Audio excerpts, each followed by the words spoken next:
Casa Rubén, Rubén Coronas Tella. Y bien actualizada. Ojo, Pues así ha que solo recogido tiene 3 su meses. chaquetilla el Listo, chef obliga ostense a Rubén reservar. Coronas, propietario de Casa Rubén, situada en el municipio ostense de Hospital de Tella, en pleno Parque Nacional de Ordesa y Monte Perdido. El restaurante, ubicado en una antigua cuadra, tiene solo 3 mesas y basa su propuesta en la cocina tradicional con influencias modernistas. Ha sido una experiencia maravillosa presentar estos premios.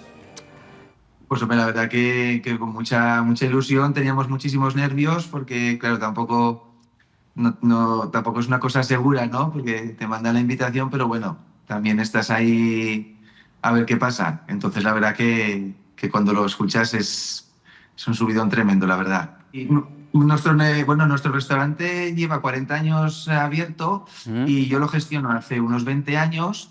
Y lo que pasa es que, bueno, pues era una línea gastronómica pues más sencilla, era restaurante de carretera.